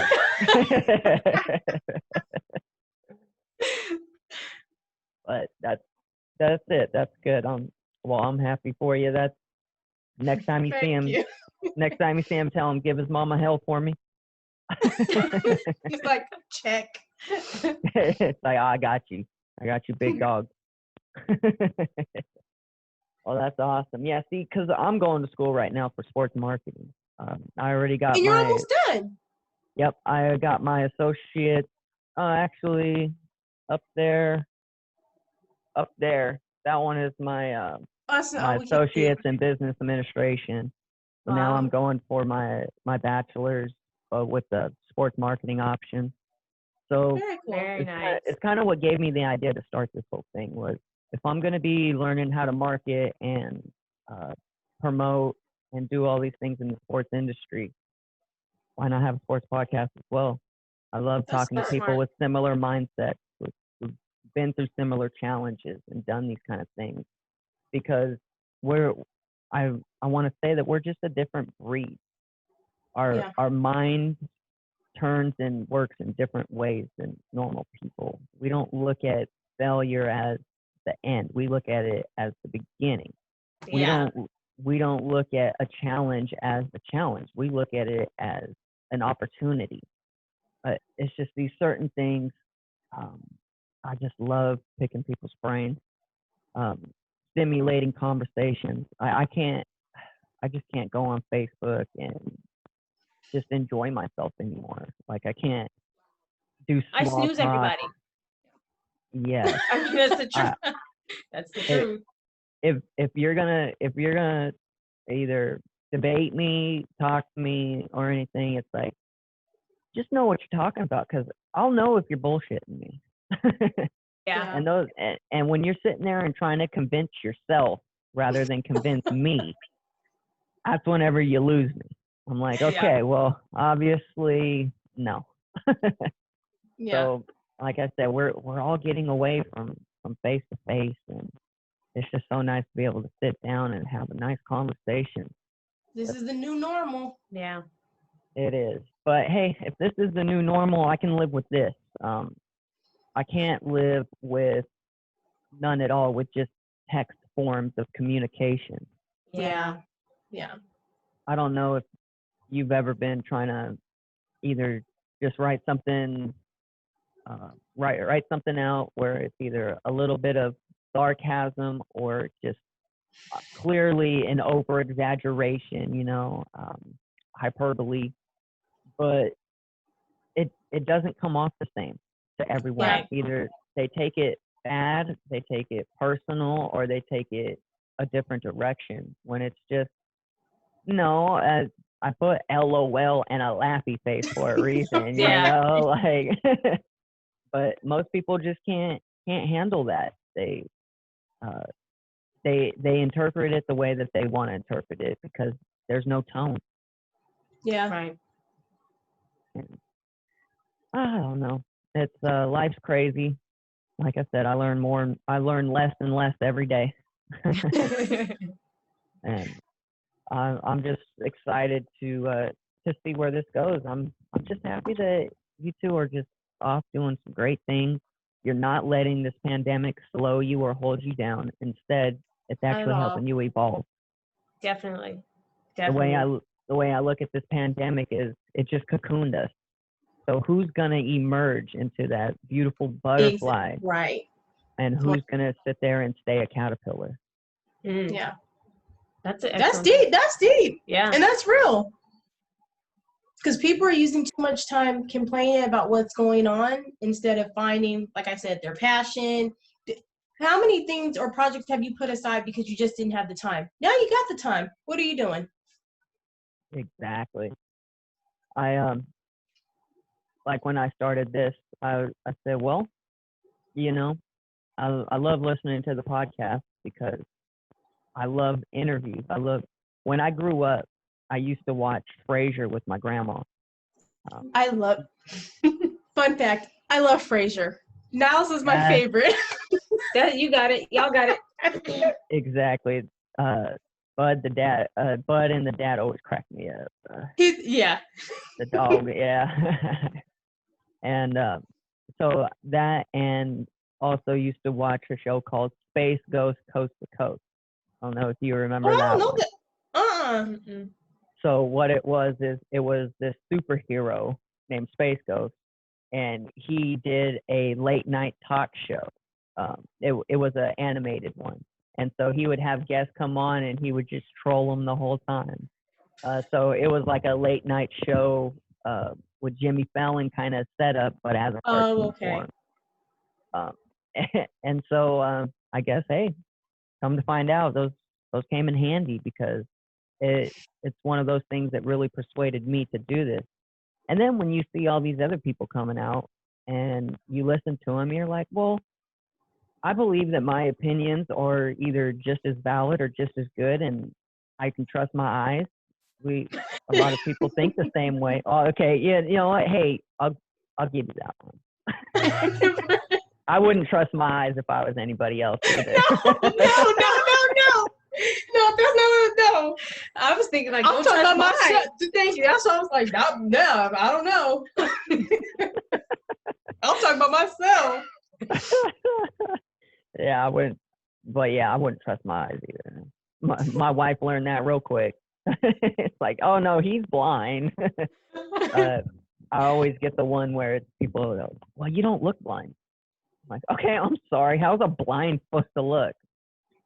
No, we have an older sister who suffers from vision issues as well, and people their idea of what blindness looks like and what it actually is completely different. Yeah, they imagine worst case scenario, but they don't consider people the are fact that all there's on the spectrum. Yeah, there could be sensitivity to light.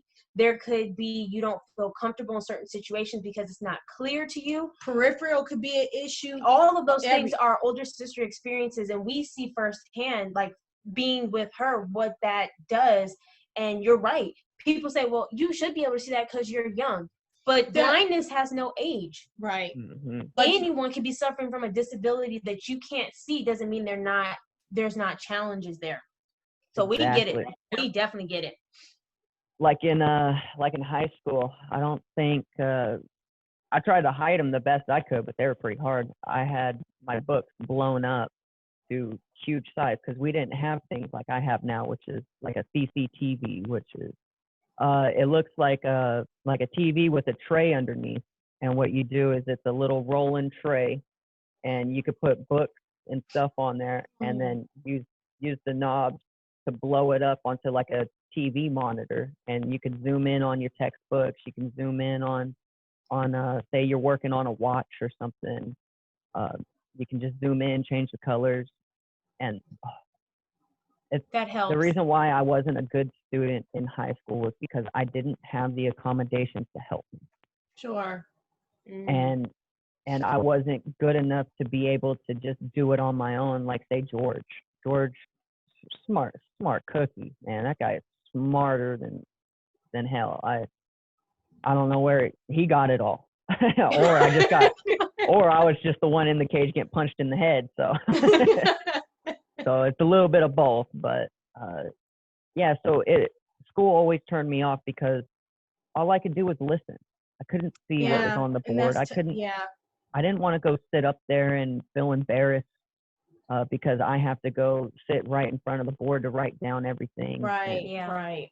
Teachers, they didn't know how to help me because it was new to them too. Yeah. So what do? You have to learn to adapt and overcome. But sometimes you can't by yourself. It takes technology and it takes innovation to be able to do these kind of things. So now, like that machine I'm talking about, they got them handheld now, size of a phone. Oh, wow. Pull it out and then put it on your paper and magnifies it there. All these ebooks and everything. It made it so that I was actually able to become a real student and start to succeed. That's amazing. Yeah, and I would have never known that if my career got cut short, you know. So whenever I stopped fighting, then I was like, okay, now what do I do with my life?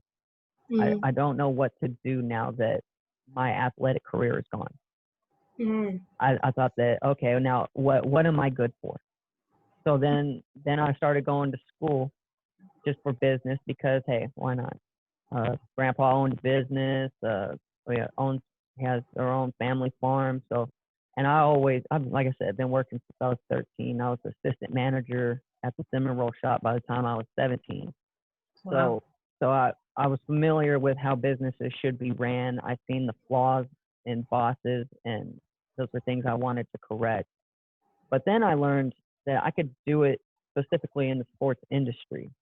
So that's where I was like, okay, now I have an idea of something that I want to do. Promote fighters, promote brands, promote and create promotions for advertisements for companies, or say like the Chicago Bears, work the front office there, or, you know, any sorts of things. But at that point, I didn't feel like I was painted into a corner anymore. I was able to be me and improve me. rather than just try to fit myself into a different shape, square into a circle. No, a square is a square, and I'm a square. I think I want to be a triangle. I'm a hexagon. Maybe I should be an octagon, huh? Well, other than that, where can everyone find all of your YouTube and any online kind of, where can they get in touch with you and check out some of your work? All social media platforms. For my specific artwork, you can look him up at Ware's Cole, so WaresCole. Is it? Yeah, Where's Cole? Where is Cole? Yours is Where is Cole? Is it Where is Cole? Yeah, mine is Where is Sorry. Mine is Where is Cole? WaresCole. Yeah. Sorry, it's Where is Cole? Hers is Where's So Cole. Wait. Hers is Where's Cole. Mine is Where's Cadence, and together everything will be Where Comparable. Yeah. Right there. That's where Cole is. Where Comparable. Yeah, yeah, go look there. Sorry, like I said, I'm blind, but I can see you. I know where you're at. So we just ended up using our last name. Yeah. And then we just put Comparable after it. Where Comparable. Because it kind of sounds like we're comparable, but play on our last name. Yeah. So look for me there. Okay. I love the wordplay. And then I'll find you. I know it may be the lowest form of comedy, but puns and wordplay is probably my favorite kind. So I love all of these. We like that. So.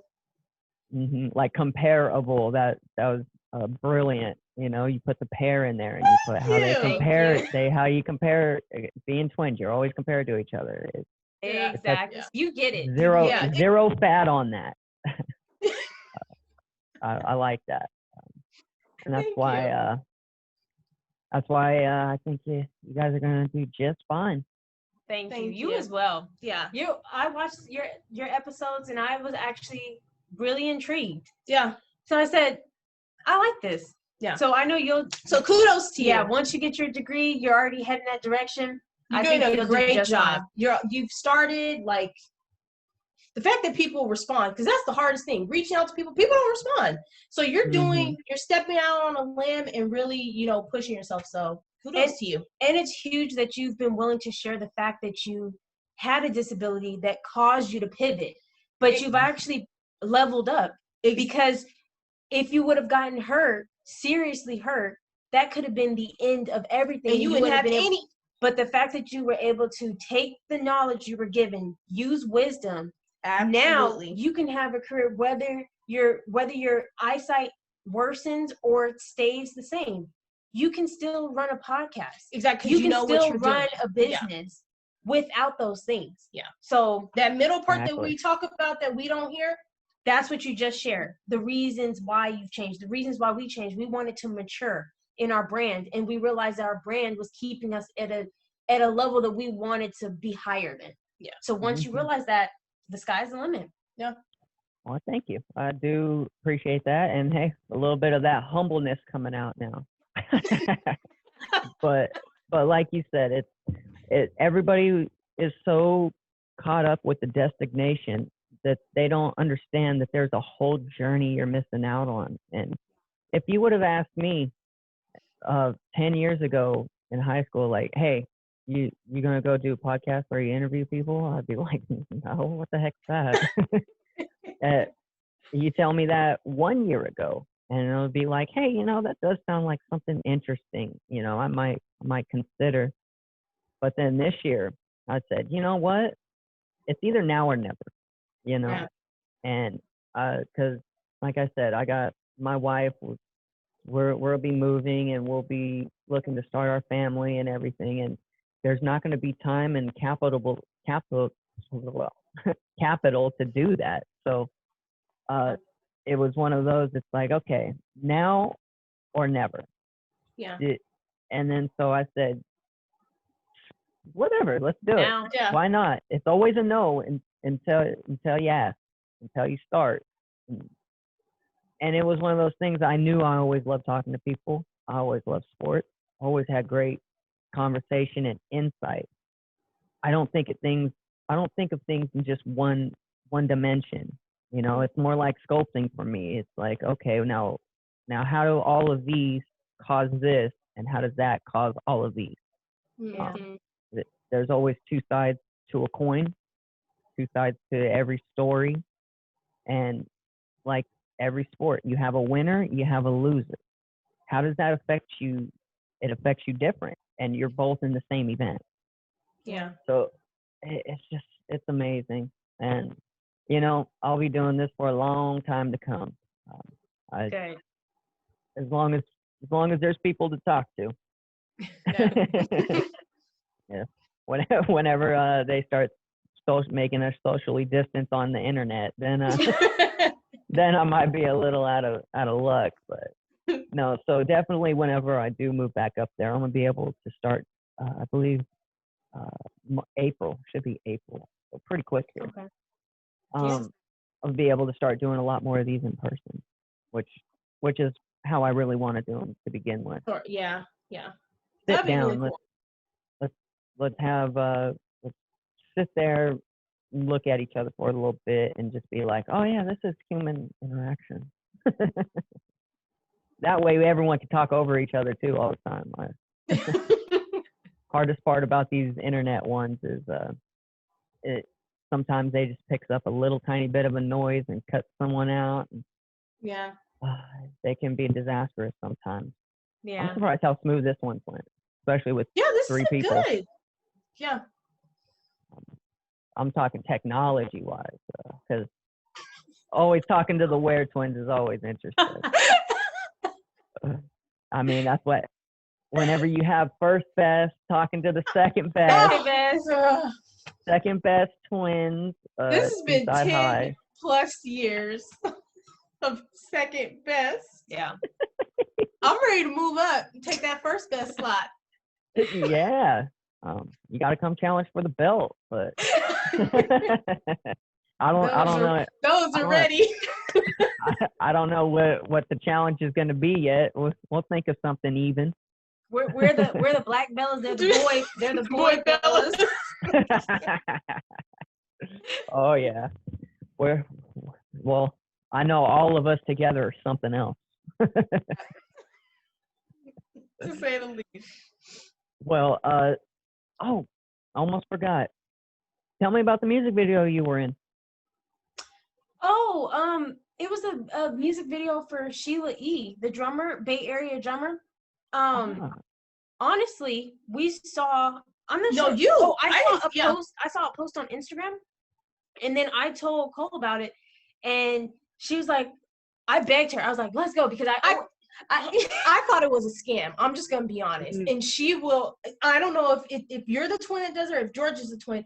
She will get us into stuff. Well, no, I haven't gotten us into any scams, but I see stuff and I said we have to go, and she was just like, so I really bugged her a lot, and I convinced her. So then she said, let's go early, because there was a time they said it would be, but we showed up maybe 2 hours earlier. Go early. We got there. They were filming the video on the street. We had no idea what it was, but they said, like, fans come to this area at this time. I guess that kind of does sound scamish. Anyway, we went, and we ended up getting to be in the front, basically, of her entire video. Yeah. It's I don't even know what's the name of it. It's We Got to Be Free. That one is. I can't think of the title, but maybe we'll send you the link. And yes, you can see us. Yeah. And it's like we did like little cameos here and there. Yeah. But you can see a picture of it zoomed out. We're wearing Prince t-shirts. Yeah. Because you know how Sheila E. loved Prince, and you know they like Purple Rain. So we had Purple Rain shirts on. Yeah. And then so we ended up being in the front for the majority of the different scenes, and and we're standing and we're right next to each other. So when you see it, you'll know that it's us. Yeah. Awesome. But we got to be in it, and it was. And I love Sheila E. Yeah, that's her. Yeah, I've met her quite a few times at this point, and I'm just, she was one of the reasons I wanted to start playing drums, and it just is always nice when I get to see her, because it just reminds me of how I felt when I first saw her and met her. that it just keeps that fire going, like how she inspired me. What if I'm able to do that for somebody else? But that's what she's been, for me. So that's the music video that we got to be in. Yeah. And maybe we'll send you the links. You can see it. Yeah. When we figure out what the name was. Yeah. God, I don't know why, but it's like, we got to be. Yeah. That's all I can think of. And we got to be. Yeah, I think it's more what's the relevant point? now. Yeah. We're not free. What's the point? And that goes for every single person out there. No one should ever have to feel like they can't be who they are.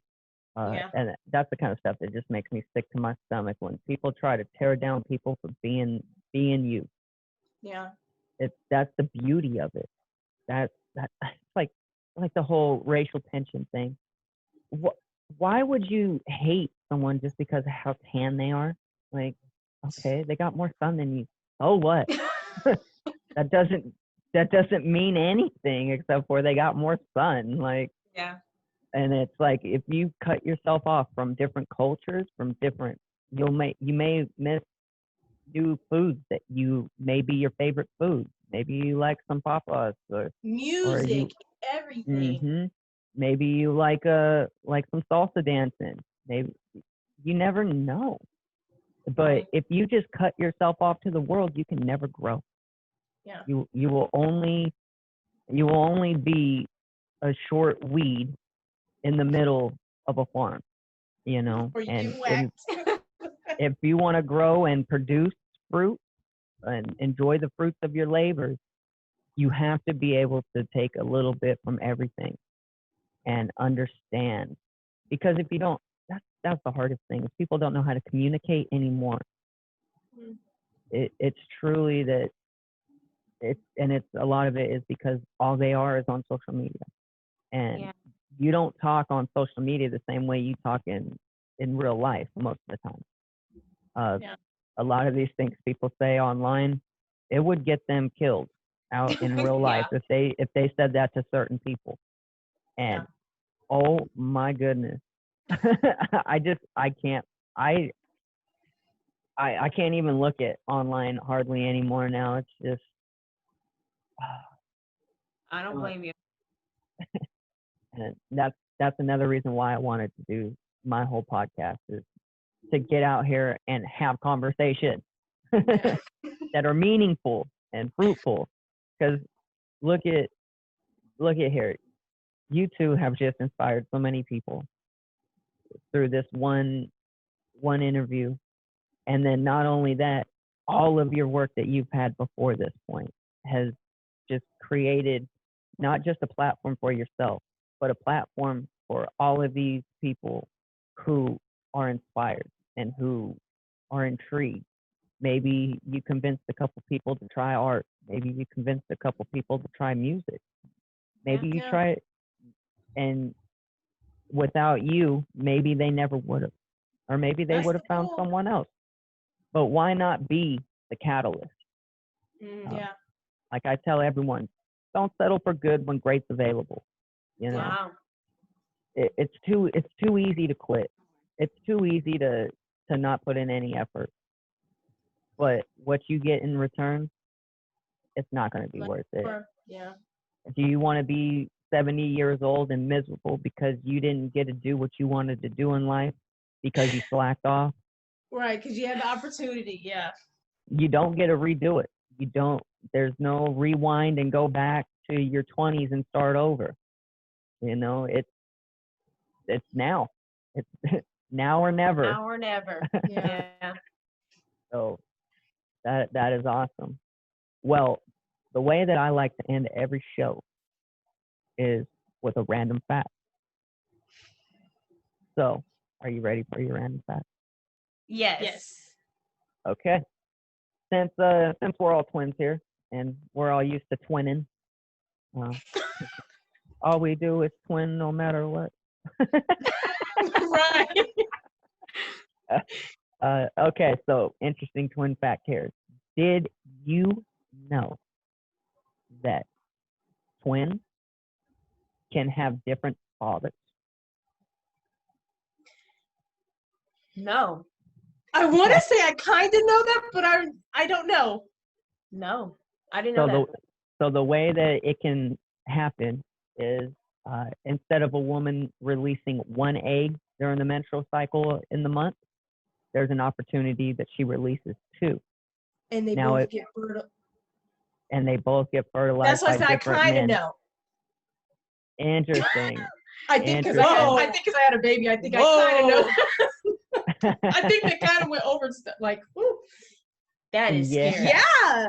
That's a good fact. That's scary. So let's all go home and take paternity tests. Right, this is your daddy. Who's my dad? Been like, okay, dad is. Oh, there you go. That's good. I like that.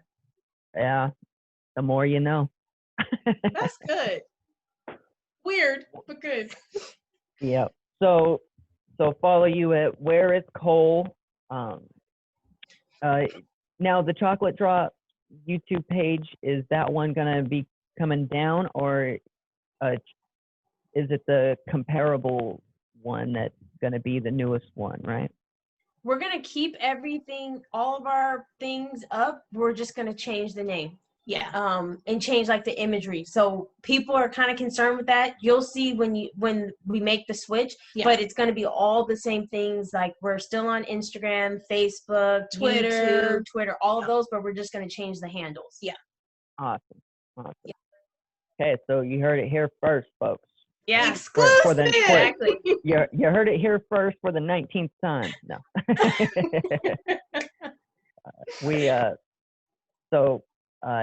Look for the chocolate drops. If you can't find the chocolate drops, then look for Compairable. Where Compairable? Yep. Depends on when you watch this video. Exactly. But other than that, I wanted to thank both of you for coming on. Really brightened up the day here. It's cold and just murky outside, so it's nice to get a little slice of the bay back here. Thank you for having us. No, thank you.